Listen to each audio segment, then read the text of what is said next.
Professional Development Speaker Series presentation sponsored by the National Dissemination Center for Career and Technical Education and the Ohio Department of Education. You will gain some food for thought as Dr. James W. Altschuld shares with us thoughts about evaluation. Dr. Altschuld received his bachelor's degree from Case Western Reserve in the area of chemistry. In 1964, he graduated from The Ohio State University with a master's in organic chemistry. He earned the title of doctor in 1970 upon completing his Ph.D. in educational research, sociological methods, and in educational studies. As a professor in the School of Educational Policy and Leadership in the College of Education here at Ohio State, he focuses on quantitative research, evaluation, and measurement in education. He teaches 5 graduate courses in educational evaluation and research methods, as well as advises graduate students, conducts research on needs assessment, evaluation strategies and issues, and coordinates the evaluation of the National Research and Dissemination Centers for Career and Technical Education. He has received numerous awards and honors and been involved in many professional organizations, one of which is the American Evaluation Association. In his spare time, he enjoys writing. He has authored and co-authored many publications, and if you need some good reading, you might want to pick up one of his 2 published books, of which he will be more than happy to share with you the titles. He is currently working on the 3rd, which is tentatively titled Evaluation of Science Education in the 21st Century. Those who know Jim enjoy his sense of humor and his ability to make people laugh. Please join me in welcoming Dr. James W. Altschuld.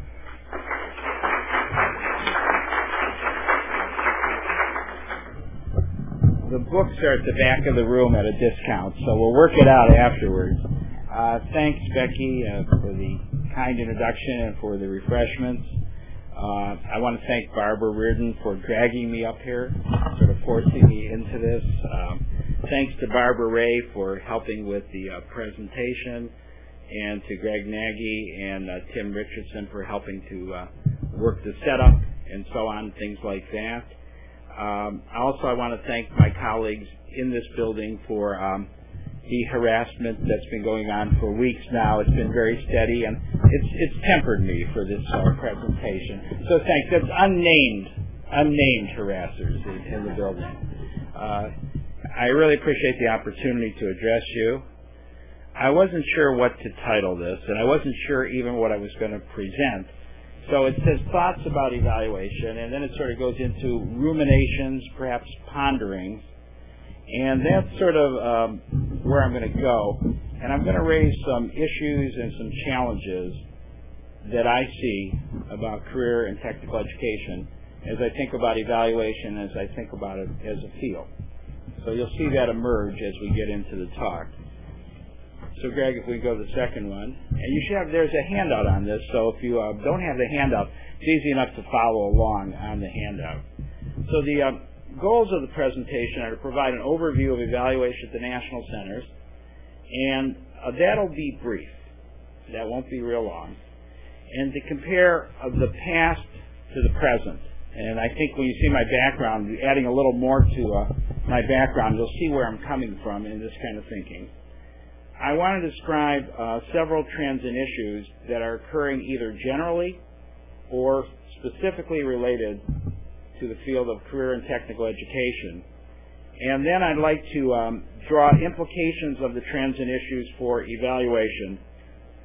And the last one is facilitate discussion. I think I'll raise more questions than answers. It's sort of part of my tradition. We like to question things, so I think that's kind of a good thing. And my main emphasis will go to really the last 2 or 3 objectives there. So if we could flip to the third one. The way this is organized, it starts with an anecdote, deals with background of the speaker, and I think the background is kind of critical because whenever you have a speaker, it's important to know what perspective they're coming from and what's triggering their thinking about issues in their mindset. So that'll help give you some idea of where I'm thinking about these things from. We'll talk about evaluation of the national centers, and then, of course, get into the trends and issues and implications. I think there's some things going on in education in general now, some things specifically related to career and technical ed, and I think those general trends are really going to impact or are impacting already. I know from discussion before this session with our director that certainly some of that's impacting already. So let's start with the evaluation anecdote. Well, you know, evaluators are not the most liked people in the world. How many people would agree with that? Show of hands. And you know, you hear things like, we've done some evaluations here at the center, and I hear, what do you mean I didn't get 100% satisfaction? You only got 50% satisfaction?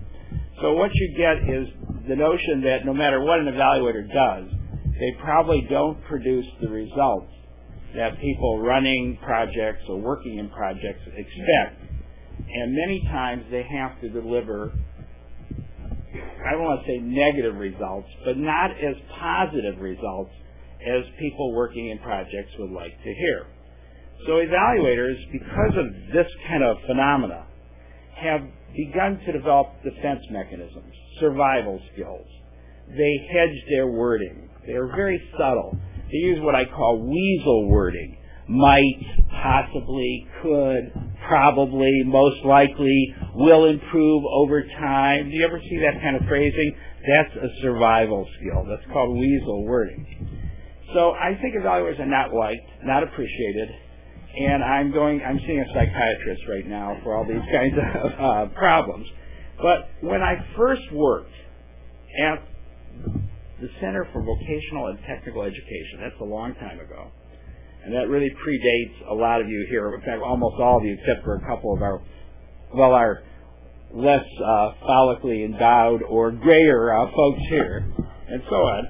I was invited to give a presentation on evaluation, and I was invited by a coworker, and this is the way she introduced me. She said, you know, there are totally honest, totally truthful evaluators who may be punished and may not be employed. And then there are less than truthful, evasive evaluators who generally will not be punished and who will be employed. And then she went on to say, I'd like to introduce you to my boss, who is an employed evaluator. So that gives you some sense of this.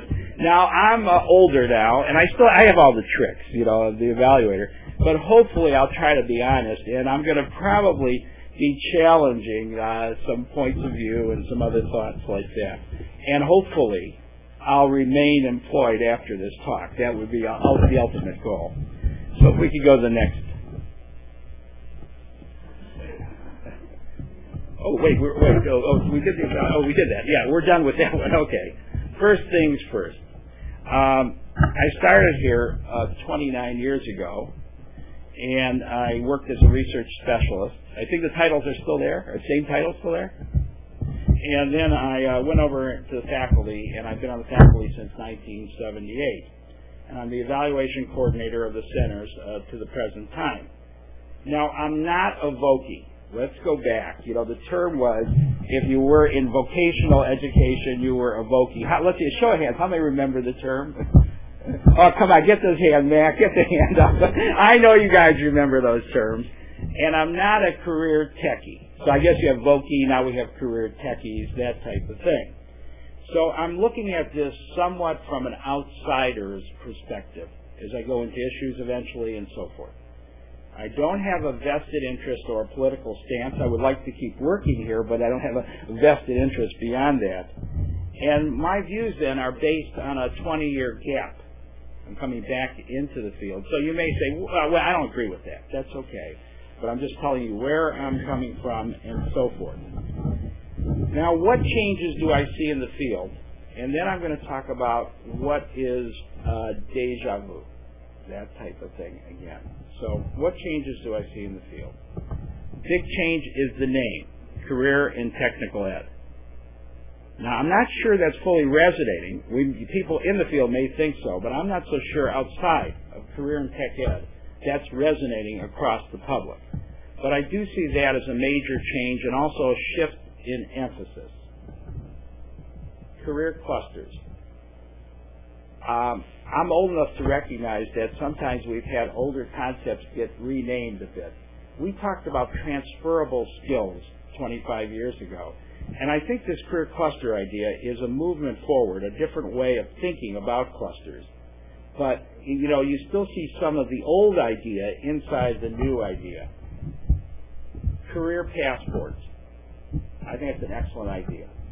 I've often thought in education we give kids a test score, or here's your grade, but we never say in any facet of education, here's what you can do.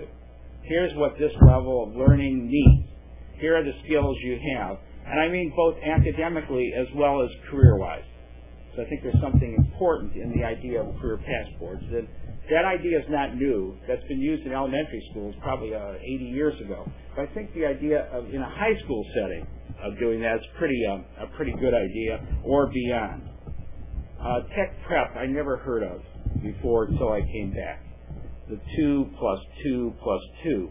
And the emphasis of time training or job-related training to continuing ed is much more pronounced now than it was 20 or 30 years ago, in my judgment. Standards. I think you can't miss it. And you can't miss it in academic education, the push towards standards. And those are two types coming in. I think there's industry standards and educational standards. When you hear people working computers talk a lot now, they talk about getting Cisco certification or about getting Microsoft certification. Notice how the standards have moved outside. They're coming from a different angle. And some of the standards may be industry imposed. Of course, we have our educational standards as well. What this leads me to think about is that the field has become much more complex. Remember, I'm seeing this over a 29, 30-year period. I'm not a Vokey, not a career techie, but the field has changed. It's become a lot more complex. And I hear new terms. I never heard of a career academy when I was here before. The new vocationalism. Now, by the way, I still struggle with what those terms mean. But you see new terminology and a kind of a shifting focus in secondary and perhaps post-secondary more than anything else. But let's go to what I think is continuing. There's the notion of what's changing and what's deja vu. So we're going to the next one. Hey, I'm not dense. When I was here before, there was always an image problem around vocational technical education. And I think that image problem still continues with the name change. When you look at the need sensing survey that Morgan did, the thing that pops out at you right away is image of the field. That's popping out across multiple constituencies. Identical problem to what we were seeing 20 or 25 years ago. Kids still want to go to college. That's the issue. They think of post-secondary as college. There's a lack, if you look at that data, there's a lack of commitment in some schools on the academic side to acknowledge the idea of career and technical education or a commitment to the field in that way. There are questions of value. And in that need sensing information, there are some comments about the issue of marketing the field, not just changing the name, but really thinking through how to market this concept, that it may not be marketed very well. And I will go on later to say I think there's some confusion even in the terms. That comes up next, definition. I have trouble. I'm an outsider, and I can't connect exactly career and technical ed because they may have different connotations. And I think technical ed is more easy to understand than career ed. But you do see in that same survey the same type of questioning. And in addition, if you look at the listserv that Morgan was citing, I think, Susan, you did some of that. In the listserv, you do see a lot of questions about the terms, how we juxtapose these terms, how we define the field. I think you can really sense this. I'm sort of in charge of getting some of our products reviewed. And when you go to the field to contact people, let me tell you, you see workforce ed, you see division of vocational technical ed, you see career tech ed, you see a whole bunch of different names. You do not see a consistent pattern in the names. So while the name may have changed nationally in the society, rest assured that change is not going on everywhere, and you're seeing a tremendous pattern going on. It's a plethora of terms. And when I said to my wife I was coming back here to work as the evaluation coordinator, she said, well, I said it's the National Dissemination Center, National Research Center for Career and Tech Ed. Her response immediately was, oh, vocational technical education. So there is an issue here that really is popping up all over. It's popping up very clearly in the image aspects of the needs sensing survey. So what does it mean? What do these terms mean? When I was here, career ed meant career guidance, understanding career development, career choice. And I'm afraid that there's some strange juxtaposition here that is leading to some confusion that's going on. I recognize that the name change was recent. So that means it takes time for something to catch on and to move forward and so on. The last one I have there is Workforce Investment Act. I attended the last presentation by Garth Mangum. And his presentation, if you recall, was the first word on it was requiem. Requiem. Now, I don't happen to be a Catholic, but I think I understand the meaning of the word requiem. It's like a death knell. It's like a funeral. And the data he cited, he was talking about how few workers, workforce training, getting workers maybe who are marginally employed or retrained, how few workers were taking advantage of that. He cited in 1997 that 1% of the eligible 26 million had terminated the programs for training. That's not going through the program, terminated the program. That doesn't mean they completed training. 1%. And then he cited that there was no real gain, unless you were in there a long time, and the gains were minimal, in terms of wage increases. I could have sworn, if I closed my eyes, I'm old enough to do this, and I did not hear Workforce Investment Act, I heard the same ideas 25 years ago with other acts, especially on the marginally employed workers. So in other words, sometimes when you have this gap, you go back and all of a sudden you're seeing some of the same ideas. So one side comment, as I was looking at this before we started today, I keep thinking that we've seen a full employment economy for the last 10 years. What's going to happen if we don't see a full employment economy and we have marginal workers that now aren't going to have any work? This could be a really changing, critical picture. Okay. Evaluations in national centers. I'll do this fairly quickly. There we go. Graphic? Oh, there we go. Since I didn't get some continuation funding recently, I think this budget issue becomes very critical. But let's not go there. Let's keep this friendly and enjoyable and thoughtful, and then I'll kill afterwards. Now let's go on. What we're trying to do at the evaluation of the national centers is, I'm just going to skim over this. We're trying to do some internal strategic planning. I hope we can at some point get there. We're evaluating some specific projects. You see 2 of them listed there. The national centers will have to undergo an external review in year 3. So we have to set up a whole procedure for the consortium and the 2 centers to be reviewed externally by a group of nationally recognized people. So that's something we're starting to work on. Staff perceptions of the centers, I would love, and the consortium, I would love to do at some point. Assist management of the centers, conduct user perception surveys, participate in proposal and resource development, write and publish. And, of course, I'm working with Yul-Q Bay, who's sitting in the back of the room, and I did want to point that out and thank him for his assistance and so on.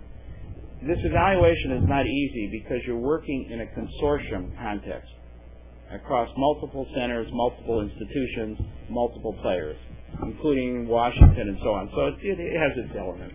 What we've accomplished so far, activities and accomplishments. There you go, Greg.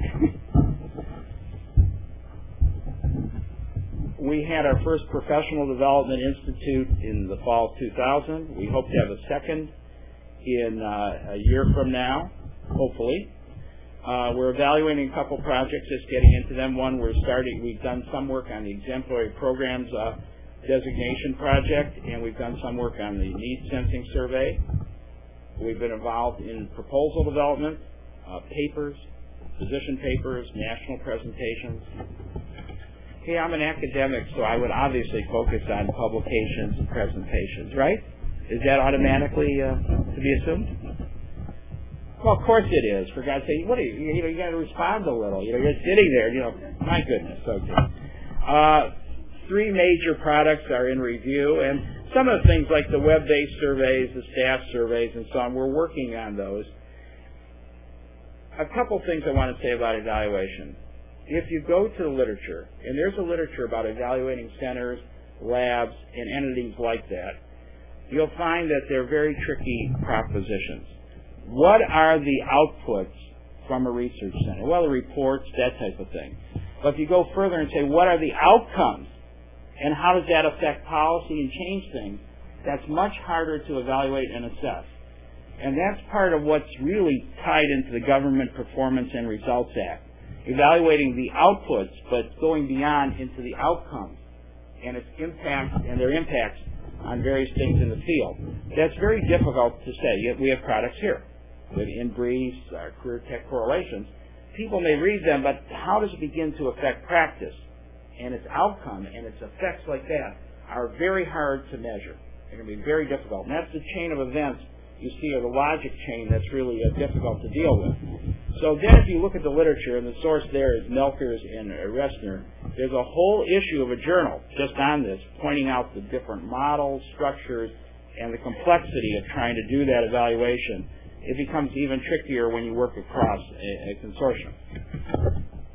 Moving from that, I want to start getting into trends that I think are affecting education. They're going to affect all areas of education. And the first trend I want to cite is you can't miss it. It's the big trend right now. And that's the tremendous accountability press on the schools. There's no question about it. It's the premise of the Bush funding. Did you see that? We want to increase funding for education. Hey, here's our carrot. And you see the stick behind it? Get those test scores up. You see that? Boom. That's the stick behind it. That's exactly what's being said. Are you familiar with the TIMS study? It's the Third International Mathematics and Science Study. It's going across countries around the world. And what you see, this could be very sobering, is that we do not fare so well in math and science compared to other countries in the world. That could be, and there's arguments about our curriculum. The idea that our curriculum's a mile wide and an inch deep. So we don't go in depth into any area of our curriculum in terms of science. The other argument is the other countries narrowed their curriculum so it's an inch wide and a mile deep, and it's more attuned to the test. Now this pressure is getting so fierce that, I don't know if you saw recently, the NAEP, National Assessment of Educational Progress. How many people have ever heard of that? It is called NAEP, right? It doesn't look like it should be NAEP, but it is called NAEP. There's some states pulling out, some districts pulling out because they're having to do so many tests now, they can't afford the time to participate. Well, this press is worse. And I'll give you some idea what's happening in Ohio. It's gone into basic proficiency areas, and I want to emphasize this. In Ohio, accountability doesn't relate in the state testing program to career and technical education. It is only in academic achievement. There are 27 indicators in the state system you have to be proficient in a school district. 25 of those are academic indicators. Not one of them would relate to specialized focus on career training or career development. So they're going towards a common metric, and that common metric is academics. It's very clear. So the report cards are K through 12, and the sense of how urgent this is school districts are great. How many of you have received report cards in Ohio? It's true in other states too. How many of you receive report cards in Ohio? Okay, 3 or 4. It's going out. The report cards are going out to 2 million parents in the state of Ohio. So what that tells me about a small number of hands that went up, either your kids are grown or you don't have children, right? Would that be an accurate statement? And for those of you who were here with me 29 years ago, that would be an absolute truism, right? Yeah, I think so. Well, this is not only a very public activity, but what you have to know is they grade the school districts. 25 standards and above, you're an effective district. 14 to 25, 26 and above, 14 to 25, your continuous improvement. Then below that, there's what they call, I have to look at this, academic watch and academic emergency. A third of all the school districts in Ohio are in the lower two categories. And when you factor in that the big school districts are all in the lower categories, this represents more kids on the academic side of it, and this is the press that's going on the academic side of it, that are below much more than a third. It's going to be a lot more than a third are not meeting those academic standards in those school districts. Not saying there aren't good kids there, some kids doing real well, but overall the districts aren't meeting it. That's a huge problem, and it's going to occur all over the place. I think it's going to escalate to post-secondary levels as well. I think we're not going to be immune from this kind of thinking in universities and so on. And I did bring in, in case you haven't seen it, I'll pass it around. I brought in the report cards. Do you know the two standards that aren't academic? Graduation rate and attendance. You can see these with you. I'll make sure you do.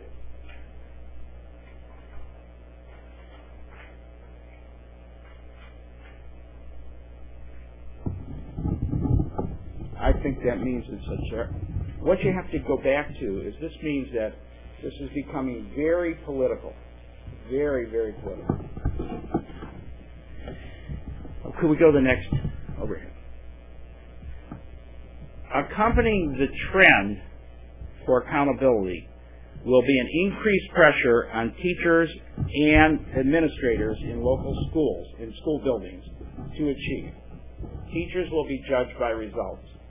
Did you see anything like that in Columbus? I'm sure this isn't just confined. By the way, this goes out over a webcast. I'm sure it isn't just confined to Columbus, Ohio, or the state of Ohio, or not. It hasn't filtered into other states. Did you see where principals are now asked to be responsible for X achievement gain in their schools, and teachers, their positions, they may have to move to a school they don't want to go to if they do not show achievement gain. It's only a matter of time before that press was hitting at the classroom level. And what I think this is doing is it's leading to a measurement-driven curriculum with the potential for for politicizing the teaching profession. Who would want to go into this? My neighbor is a 25-year, my neighbor next door to me, well, that's oxymoronic, isn't it? My neighbor 20 miles away, no, it doesn't make sense. My neighbor has been teaching for 25 years in the Worthington Public Schools, an elementary teacher. Her husband's head of the teachers union in Worthington. And she says to me, I love the kids. I love the classroom. I hate this profession.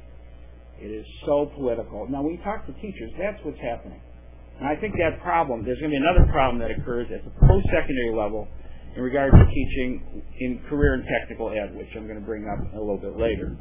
So, do you see the school board fights? You ever see those? You ever watch those? They're really kind of an interesting area. Let's go to another set of trends. The rapidly changing face of work. Do we have that next? There we go. Rapidly changing. The demands of technology. Now, I read, maybe it's because of my age, but I read a really old cartoon. How many of you still read Blondie? Well, only one young hand went up. This is really staggering to me. But, I think Blondie is actually older than I am, so that's kind of an interesting thing.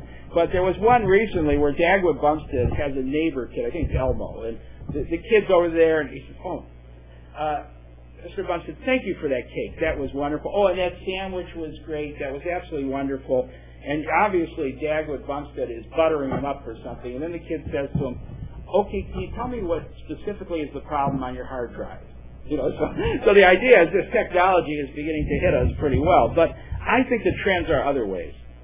Lifetime employment. Well, I have 37 years in this system. Yeah, right. That's not going to happen anymore. It's going to change dramatically for people. Pensions, health care, the whole idea of what's happening in this job, in this work environment, the psychological demands. We tend to focus sometimes on the technological demands, and the technical demands, but I think the psychological demands can be terrific. The continuous education needs, the job changing, the training needs. business and industry puts more money in training than the entire public school education budget in the United States. They're the biggest trainer in the world, right here, business and industry. What do our new organizations look like? We talk about learning organizations. We talk about, if you read Presco and Torres and some of the other people, really neat things about how evaluation blends into learning organizations. Our career and tech ed organizations, learning organizations, do they have the mechanism? Have they provided the infrastructure to be learning organizations, especially if they're having to educate people for rapid technological change? Where's the infrastructure to do that? I wonder. I don't know if it's quite there. Promoting the workplace, that type of thing. And if you want to talk about how rapidly this is changing, anybody read this morning's paper or the Wall Street Journal? Boeing is moving out of Seattle. Boeing, you talk about change, that's an unbelievable type of thing. Okay, some more trends. Okay, there we go. Technology reshaped education. I'm going to talk about this. I'm also going to criticize part of this a little later. Distance ed. The largest university in the country now is Phoenix University or University of Phoenix. It dwarfs Ohio State. Ohio State has about 46,000 on the main campus here. As of the last count, Phoenix had 75,000 students enrolled. Amazing. And I can give you the citation later. Last year in the U.S. it was estimated that 17,000 courses were delivered over the web. That's only, I think, Senator Floyd earlier, that's the tip of the iceberg. I think that's just going to expand dramatically. Cost reductions in delivery. I have in my notes on the side that I think I'll just mumble this. So I'll mumble it loud enough for you to hear, but it'll be mumbled. The university faculty become the newest endangered species. Did you get that? The fossilized group that we are already. And I hope you're not getting any glare from the top of my head. The lights are turned off here and so forth. You can get a Bachelor of Science in Electrical Engineering at some universities with only 1 year on campus to do your labs. You can do it all by distance ed. That's a major university. There's new MBA programs at Ohio State that are distance ed and so on.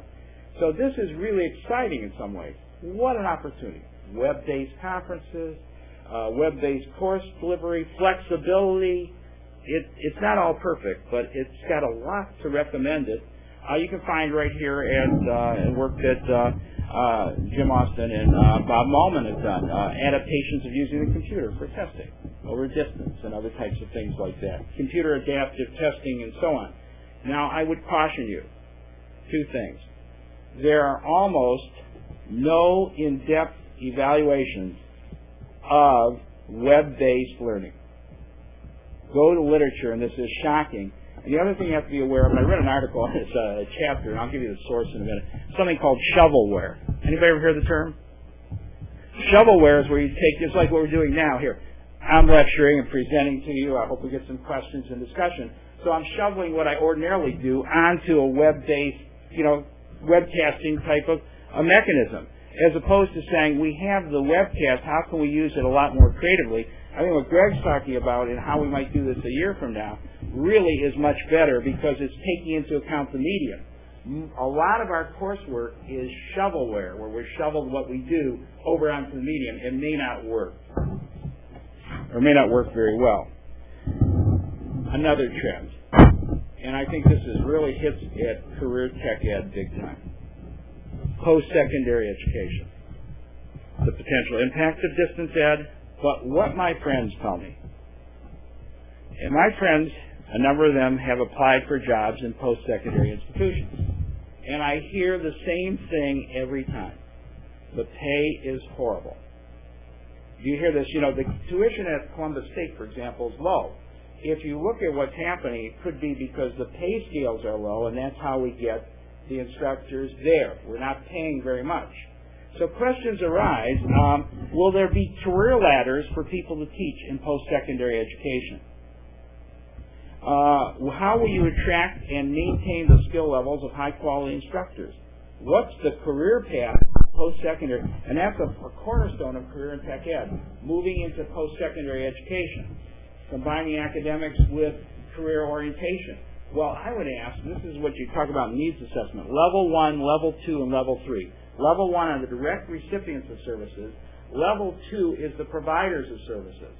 Now, what's happening here, and this was, I didn't know this was going to happen, but the Columbus Dispatch had an article on this on the front page 3 days ago, where one instructor teaches 8 courses a week. He's getting $47,000 and no benefits, probably gets no travel in there either. By the time you factor that in, and he's not a young guy, what you find is that there's no career path there. So what do we say when we say, oh, we do all these things in career tech ed, but what are we saying about the people we want to teach it, and what kinds of career directions they might have? I think you could run into a crisis here. I think there are negatives and positives about this, but the estimate was that in all of higher ed, that 58%, this is it's probably a couple of years out of date, 58% of all people were not tenured, and the number expected not be tenured is going to go up. So there are some trends going on here that are really just kind of interesting. And I'll pass that around in case you missed it. Right here, it's called Rhodes. I think it's called Rhodes Scholars. And the emphasis is on ROADS. Did I make that clear? Did I get the emphasis correct?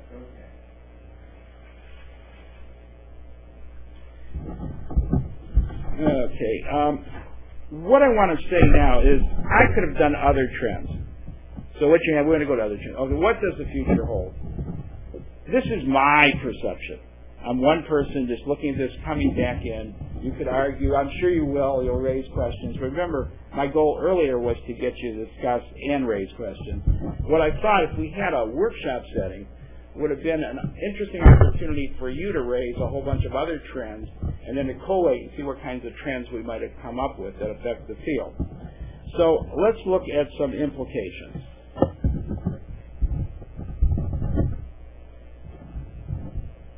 I think, probably is happening already, that career and tech ed has to get more active in the accountability game. I know some people might not like that. I don't think the idea of Perkins reporting, which I've skimmed, the requirements there, passports, I think those are good ideas. I have no problem with them. But the testing right now is going on the academic metric. It's the common metric. So I think career and tech ed has to get a stronger voice there and has to be real strong. Now, questions you would ask. What are appropriate criteria? Academics? Are job skills appearing anywhere on the report cards? In any mechanism of reporting aside from the passports? I don't see that yet at the state level. I think that may be coming up, but I don't see it right now. What about long-term earnings? Those types of things. This is not appearing in this kind of data. NAEV's study, critical study of academic achievement of CTE students, is absolutely necessary. Absolutely. Now, in this process of thinking about this, you have to think of fair comparison. There are many different career fields. How do you break this down? And then what is the number of students in these? And then what comparisons do you make? And I mean fair comparisons. And then you also have to ask the question, if the career academies were to have about, as I recall, 3 or 4 academic emphases and then career emphases, how does this compare if you compare to certain other situations? Let me give you an example. And what would be a fair comparison? And I know this from firsthand experience. It goes back to when a certain person I know very well was a senior in high school. The Worthington Public Schools put over 300 kids into the advanced high school mathematics exam in the state of Ohio. There's 30,000 kids there. Worthington placed second in the state of Ohio and had 3 kids in the top 20 scorers in the whole state.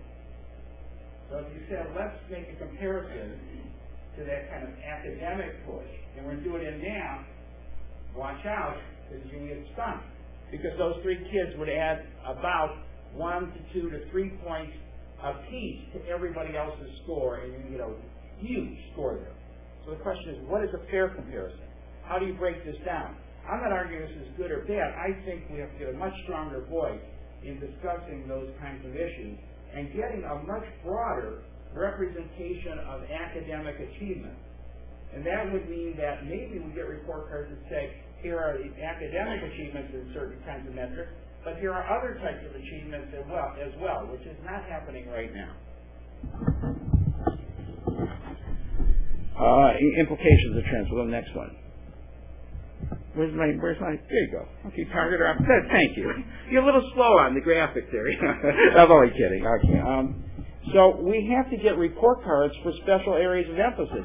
If you say the curriculums are different, why don't you report on the different curriculums? You're only reporting on one type of thing. I would work on the image of the field. You're probably not going to like that, but remember, I'm somewhat outside. Vocational technical language is prominent. Is there a difference between career and technical education? Clarify the terms. My idea would be to be unified, not uniform. You can have more unifiedness in your terms, convey a consistent message. I don't think that message is consistent. The other thing that worries me is, suppose you say, we're career educators. And then you got the English teacher who says, what does that mean? I teach kids how to communicate, how to write, how to read, how to understand messages. Isn't that career ed? Excuse me. Or I'm the math teacher. Help me here, because I'm struggling with it. I teach you might say, well, it's not oriented towards career. We might be doing this differently. But the other side of that is those skills are valuable, and they clearly relate to careers. So I think there's some, when I look at this, I struggle with it. I know when I found out other people, they have a little bit of struggle with what that means. And what is the message that goes then to the academic educators when they start to think about this? After all, what's the most important skill you ever need on any job? It's communication. It'd be obviously the first skill. Reading, writing, communicating clearly. And that comes from people teaching language skills. That's where it's coming from. So this is something I would throw out to you. Remember, trying to raise issues. Questions? Am I doing that? Okay. More implications. The cluster approach is really striking to me. Now, what does it mean if we say we have clusters of occupations and clusters of skills? Does that mean we should teach differently? Does that mean we should organize our curriculum differently to fit a cluster? Have we done that? So what is the meaning of these clusters? I think there's some real potential in that idea. I can't articulate it very well, but I think there is a tremendous amount of potential, and I think it would behoove us to look at it. How well does it work, and so on. I put in here, how does it relate to traditional academic area? I put in here this Kentucky's woodworking curriculum. I maybe put it in there because, if you get me around tools or doing any kind of work, I am the epitome of the total klutz. So I'm really dangerous around tools. How many of you suspected that already? Well, you didn't have to all jump into that so quick. You could have hesitated a little and your hands going up, but no, you jumped into that right away. Well, this curriculum, I heard about this curriculum at a conference. Kentucky has a very large wood industry, and this isn't just the production of trees, and milling and planing trees, but it's also creating products from the wood that add a lot of value and profit. And they were noticing that they have a lot of new equipment to do this, and no one trained to do it. So they developed a curriculum around really computerized woodworking equipment.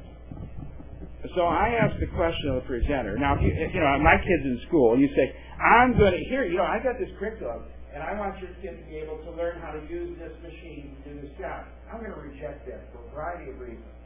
So I raised the question about how you're designing that curriculum, and they had really done some neat work. What they said was, look, you can't sell a curriculum like that, so what we're doing, thinking about more of a cluster concept, our curriculum does a ton of things in teaching about computer-controlled systems, how you adapt those systems, how you modify them, how you troubleshoot. We don't go into any part of our specific equipment because we knew that to make this work, you had to think of the broader notion. So I think it was an excellent idea, and they must have pumped a lot of money into what they were doing. They really got serious about curriculum development there. More implications. I suggest you have to monitor the pulse beat of the changing nature of work. How are jobs changing? Psychological perspectives. And of course, I don't know why I would always slip in needs assessment into this. But I want to talk about that for a second, because I think there's some really serious issues in that. You have to be cautious. If you take a present orientation to work and you do the needs assessment, I'm just old enough to remember where Detroit was going to boom forever. And in the early 70s, if you did that, you would have trained people for a lot of jobs that do not exist. The industry was changing rapidly. So if you take the present orientation, you've got to be very careful here, because you have to think both present and future. And you can make some huge mistakes on the present orientation. So that brings up questions about local versus regional versus national assessments. I'm very skeptical. I'd be very cautious on local needs assessments, because these industries can change rapidly, and you have to have a broader perspective of the greater change in there. So it's something else to think about. And then, let's go to two more. I've got two more sets of implications, I think, and then some conclusions. Technology, training, evaluating distance education. Does it work well for all people? Will it work across the board? We don't know. The evaluations are kind of mixed, and they aren't really very well done. But let me caution you. Hellman's study is a dissertation done in Melbourne, Australia. I think, I don't know, I'm not talking personally, Gerard Kalman, but I was on the dissertation committee. I think he's a lay brother in a Catholic order and was working with a small private high school. I believe it was a Catholic high school. And what they were able to do, the school had a fairly well-to-do parent. So they decided to go into technology in a big way in their educational program. So they managed to get every single kid in the school has a laptop computer in the high school. Every single kid provided by the school for their own use. Now, what did they find? It's very easy. Oh, get those computers out there. It'll change everything. Boy, this is the panacea of all time for education. That computer will do it. So they looked at the papers of the kids in high school, the writing. Papers were neater, the margins were there, the headings were bolded appropriately, the underlining was perfect. It was really great. The writing didn't improve at all. The writing did not improve at all. So we make this jump. Computer, boom, it'll happen. You've got to really think through how you integrate, how you provide time and help and so on. What are the best uses? If you look at the Cannon article, these are all in the back. These are two chapters in a book that's coming out. That's actually a science ed book. So I'll throw in that plug. Okay, we'll do that. Cannon's the one who's been looking at distance ed and telling you that there are almost no evaluations of it, no systematic studies of it. Are the principles fully understood? What might be best uses? And then I would ask, in our systems, and we're in public education primarily, is the infrastructure there to maintain and keep these systems? This is neat here at this is much better than I have across campus. I work next door to Greg Anagi, and anytime I have a problem, Greg, can you help here? It's just wonderful. But go into a school system where maybe they don't have the phone lines for the computers. Maybe there's all kinds of problems. They don't have a person next door. So the computer goes out, well, I'll call someone down the central office building. We're used to having the computer on our desktop, having all the supplies around. It's very easy, and all the support. How about that whole infrastructure to do this? A lot of questions coming up. And then, lastly, our last implication I'll draw on is, we could go to the next one. I think we seriously have to attend to the aspects of the providers of this. I won't say that some of my colleagues are on the right track about the leadership type of activity, but I think they are. And at the post-secondary level, this is going to be fierce, even at the secondary level. Cleveland Heights High decided to start, Cleveland Heights school system, to start information technology program. They hired an excellent person to head it, and they lost that person 2 months later to Cisco Systems at a much greater rate of pay. So when you think about it, a person who works who's going to deal with mechanical systems and auto mechanics at high school or post-secondary level, I don't know if you've seen the going rates for a super mechanic now, but that person's really good. they're going to take a pay cut to work in education. They might want to teach. So I want to ask the question, what is the career path? What's going to happen here? How competitive are the schools in this game? I think it's something that has to be attended to or studied or looked at. So, and then, just the whole notion of maintaining skills and so forth. My conclusions. Just one person's view. I know this is high enough that if you throw eggs and tomatoes, I can duck down fast. You'll never hit me. I'll just be in good shape. I hope the perspective has raised some issues for you, questions, and so on. It's a broad brushstroke look. I recognize that, it's very broad in scope. It's always my style to try to challenge. I don't think, I hate the presentation where the person comes out and it's rah-rah, goody two-shoes. Oh, look at all the good things we're doing. I'd like to think, let's be the questioning. The learning organizations suggest that you have questioning groups that really challenge the ideas to create a workforce that is, being challenged all the time, that it's dynamic. It doesn't come from, this is all great, it's all working perfectly. It always comes back to what is this field, basic dimensions. Now, before I go to ending, I want to ask a question about this. How many of you have young kids, or kids still below, let's say, 18, young kids? How many of you still have those? Show of hands. How many of you started a college fund? You notice it's very specific. College fund. I never heard anybody say, I'm starting for post-secondary education or tech prep, 2 + 2 + 2. There are tremendous jobs there. The emphasis in your mindset is college. We're in the same identical boat that other people, give us static for. We think of college. We're college graduates and we think that way. Even though universities may become a little bit fossilized, dinosaur-like. Okay, let me ask a question like this, because I know there's some of you in there. How many of you have kids who are out of school? They've grown, they've graduated from what? Let's see a show of hands here. Okay, it's a number of us. How many of you had college funds, even though you worked in these centers a long time? So you have the same mindset. You don't have the mindset of 2 + 2 or 4 and so on. Now let me ask the question differently. Those of you who have kids out of school now for a while, I know some of you, so I know how long they've been out of school. They're the same age as my kids. If now you have the options of some of the new programs post-secondary in technical fields, would you have considered that, or would you think differently? See, no, absolutely not. So you're still in the same mindset. I would have, because my youngest son came out of high school, not ready for college, not interested. And I think if my wife and I hadn't been so locked into college frame, we could have been locked into a different frame. He's very successful now. He's gone back to school, but I think he would have been attracted to something a little bit different. I never thought about the option. And that illustrates the problem. If we're serious about this, we have to get these options right out in the front in college counselors and in school counselors and a lot of places, showing that these are viable options with tremendous opportunities. How many of these kids come out of career and tech ed programs, some of them entrepreneurial as can be, and start businesses and do very well? Is that ever brought up? I don't think so. I'll leave you with, before I go to conclusion, just an example.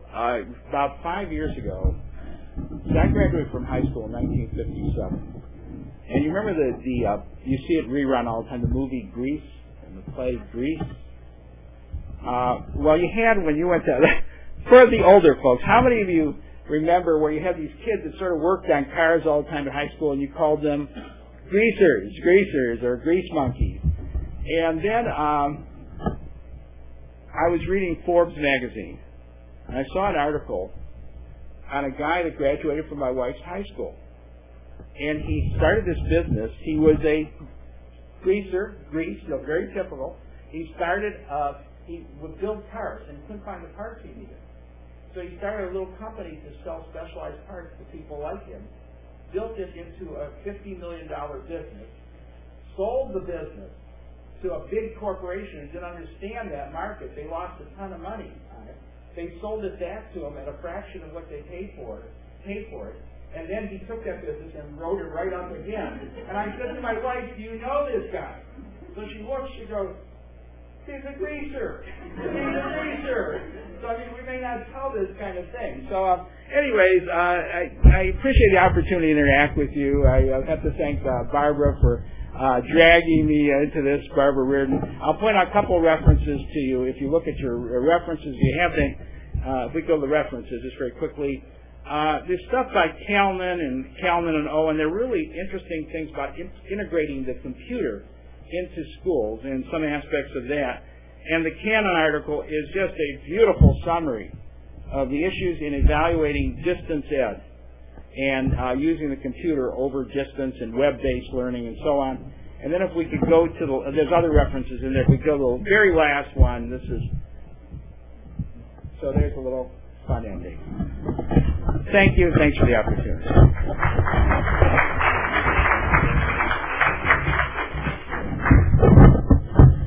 We appreciate you joining us today, and we hope you will come back in April when we have our next presentation, which will be Brenda Barkley talking about learning styles. And I believe it's the 25th, but check our website and you can get the exact date and time. Thank you very much. Oh, I'm sorry, I couldn't hear you. I'm sure Jim will have some answers, or we'll find some. As a good instructor, I can say, that's a very good question. What do you think about it? Okay. Sure. I was very surprised by your presentation. I didn't think it would be as good as it was. I had very little expectations. You know, it's interesting, Morgan. You were one of the people who I thanked for harassment. Pre and post harassment that I didn't understand. Yeah. I think it's a very good presentation. I also think from everything we've looked at, that secondary career and technical education has a goal in itself. Teaching occupational skills, as we know, is probably going to fade away and be replaced by career and tech as a means to achieve academic goals. Well, I think I don't know how to respond to that. I'm not as into the field as you guys are. I think that may have happened to some degree. Okay, maybe I can. Well, Morgan repeated that. Go ahead. Okay. With all the forces which you very well described acting upon secondary education at this time, isn't it very likely that secondary education prepared for entry-level jobs is going to fade away, and the techniques of career and technical education will be used to achieve the academic goals of secondary education? Okay, I think the question is the traditional vocational training of secondary going to disappear, and is the career and tech ed, as it's now being developed, going to be used to achieve some of the academic goals that are in place now? I don't know, because one of the problems, I think some of that may occur, but one of the problems I'm having is getting a good grasp on what is meant by career and technical ed. I struggle with that a little bit. And I think what I've been seeing is in the career centers, what it's saying is we're going to build in more academics into the teaching. You know, help me here, because I'm not sure it's correct. But that's what I'm seeing. We're taking a blended approach, and we're going to put more emphasis on academics. But notice, it's still not the full day of academics. It's going to be a half day or something like that. So I don't know an answer to that question. Maybe, maybe not. I'm not sure I can define. I think we need a little more work on defining career and tech ed. And I think there was, I will say this, but I always say it's the same mantra. I thought there were some interesting projects when we first were considering the centers that maybe still should be there. Definitional types of projects. And I still think that's a struggle. Now, if you could help me and say, what is career and tech ed? Well, there's different patterns to it. So it's not one thing. It's multiple patterns. So I struggle a little bit with that. I think the question is good, but I don't know the answer. Mike, I saw your hand up. So that's my best shot at it, Morgan. When you talk about people and their plans for their children to go to college, and those plans haven't changed, say 3 years ago, do you think people still need the same thing by college as they used to? You bet. You bet. That's what you're learning from the need sensing survey, that people are saying in there that schools, even the schools, your traditional high schools and other schools, are not really promoting the idea very well. Correct me if I'm wrong, Morgan, that's exactly what's coming up there. And I still think if you asked here, you did a survey of the people in this room or other people, and they say college education, they mean college. That's what they think about. So that's why the whole idea in that, it was interesting. I think the results of the needs sensing are very interesting, and the idea of marketing the concept much better is what's needed. That came up from a number of people who were commenting on in those forums and different mechanisms for collecting the information. So I think yes. I think the answer is yes. And I think if you come from a community like I came from, Cleveland Heights, which was when I went there, basically a Jewish community, college oriented. You couldn't sell the concept. College meant college. Period. Now I think there are many opportunities, and it's a changing work world, so that marketing is really critical to create some new options in thinking. I don't think they're there right now. That's just my perception. I know where I came from, you just couldn't sell it. Even though a lot of kids might have benefited, you weren't going to sell it because the mindset was higher education, meaning college. And I think it's exactly what you saw here. Virtually everyone was thinking, I'm setting up a college fund. It's exactly where it's coming from. I think that's accurate. I think you can move, though. You can start the process of change and recognize it's not going to be a short process. It's going to take some time. And the world of work is changing that focus as well. How about other questions? Tandy? Oh, I called Tandy, but okay. Well, okay. Go ahead.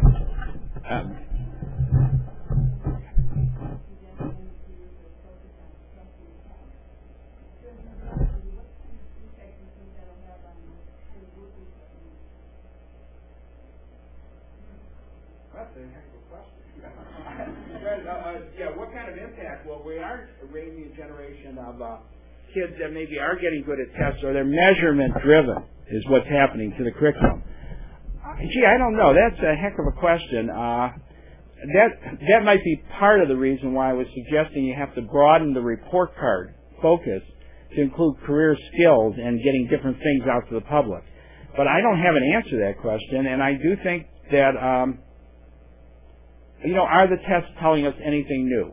I don't know about the math and science tests, but if you correlated, and you guys can tell me if I'm wrong, if you correlate the socioeconomic status indicators with the test results, all they're indicating is what the socioeconomic status is, so the test results aren't yielding anything of value. But I don't know if you can tell that with legislators and other people. But I think it's a well-taken point. I don't have a good answer to that question.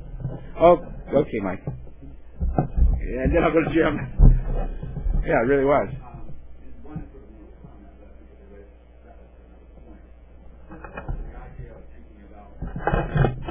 Nature of work and looking at that, I think it's important.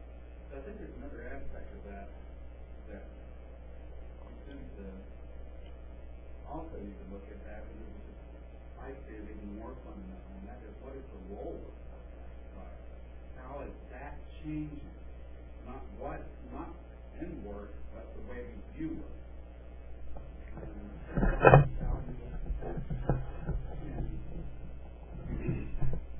Attach a value to work and all the varieties of those forms that take. Well, one of the things, I was talking to Jim Austin about this the other day. I think we define ourselves by our work, and I think it has tremendous psychological impact on us. But I think with changing work patterns, changing structures, if you remember Jeff Hawk was in the summer, where he talked about people will, especially with computer jobs, will float from one job to another. They'll have to be more entrepreneurial in nature. They will work for shorter spurts of time and do things in a different way. I think there's a lot of room for study of not only the nature of work, but our perceptions of it and what's happening with it. And people, suppose we have people working at a distance from each other. What about the notion of enemy? A sense of normlessness. They don't work in groups. They're working across distance, and so on. What's the same thing in when you take classes? Sometimes the question that comes up, the discussion, you can simulate that by a computer or a discussion group or some kind of web-based thing. But sometimes the immediacy of the question right there, the discussion that comes up, changes things. So I think there are a lot of dimensions of work. People are studying that now, I'm sure, the industrial psychologists. But I still think there's a wide open area to look at because it's changing so rapidly. I think about the first thing that I think that the advocates I'm talking about is the way we see the work of college. And that sometimes, like this is sitting, that the idea that a doctor's in and a custodian, when the fact of the matter, that's not true. But our society has built that in and so ingrained in it. How do we build that back? I think it's really to take that away from our perception of work, that all work is valuable, just like all education is valuable, whether it's technical or academic, and therefore fair level of value. But also, where I wanted to really take the second point, when you were talking to parents of this, you really didn't mention about the role of parenting in work and career technical education. Do they have a place in helping us change our views? Well, I think they do. You have to understand, my youngest son, there's a vast difference in approach and style with my two sons. And my youngest son, the only way I can describe it, he sort of got through high school at the time because his parents and the laws of the state of Ohio forced him to be there. Now, he was there in body. His body was there. I mean, he was there, but his mind wasn't, except in one subject. He did learn to speak Spanish. That was the big plus. But you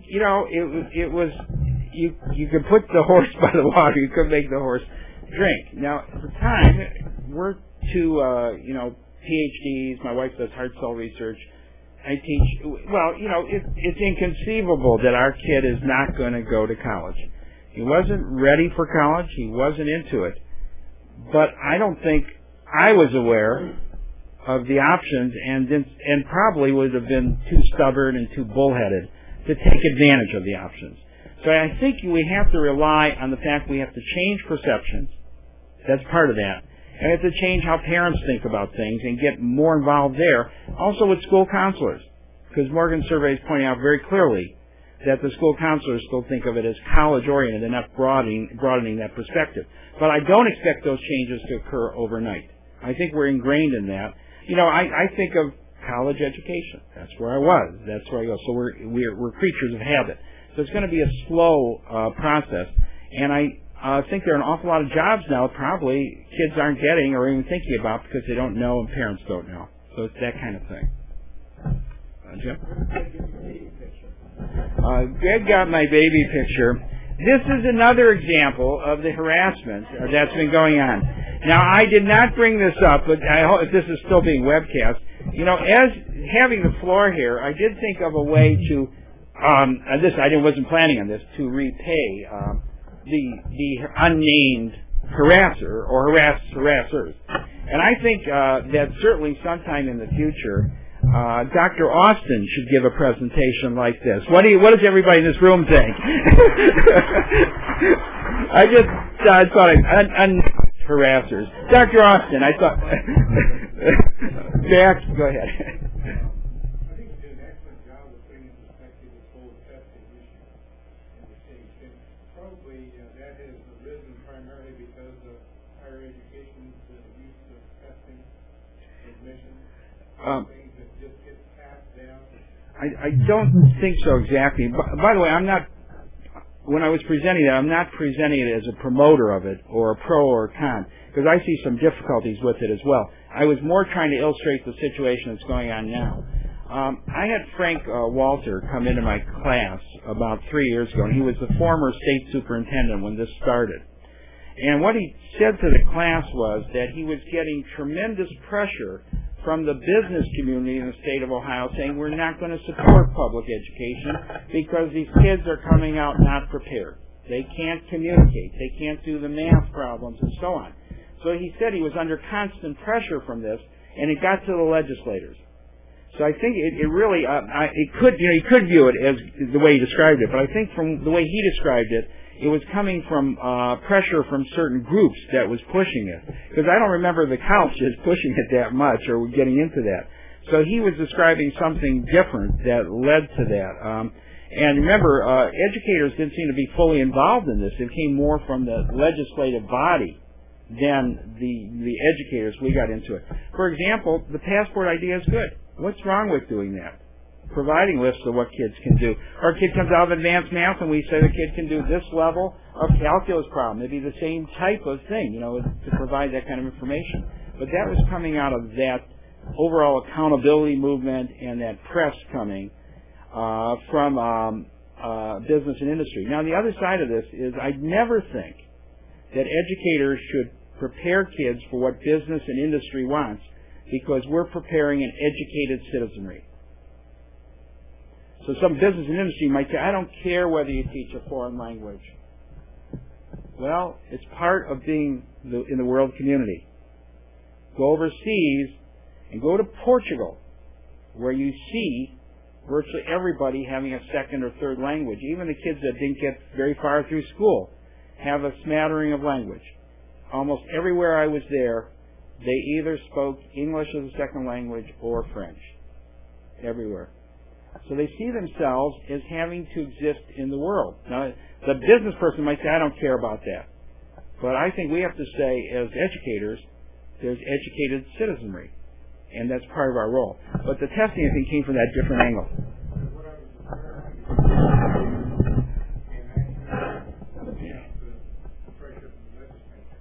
But I think I would trace it back to admission standards to Harvard and Princeton many years ago, in the late 1800s. Oh. Started with that activity.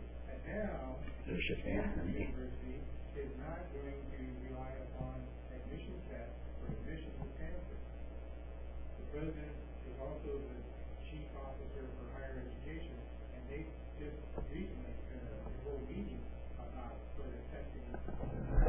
Yeah. I just wondered what impact you see this having. A lot of kids start in California and come this way. Well, this is what California dreaming, or no? I don't know, because what I've seen in the literature, and you look at the testing literature, is that most of the states are, as far as the accountability systems at high school, are into this. I don't know what impact that will have or not have.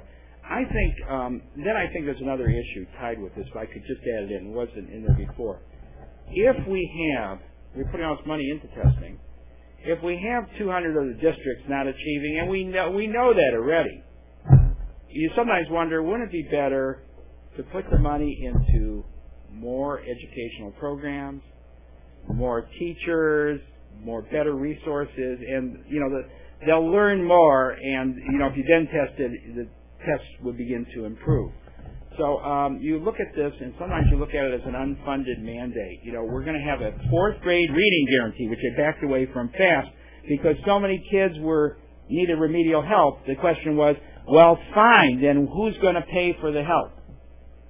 It was an unfunded kind of mandate. So I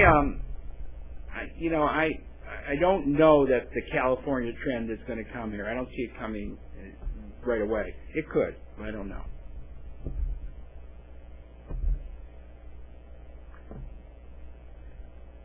Choo poop to pop. Well, thank you. So I will now thank you and invite you to join us in April for our next session.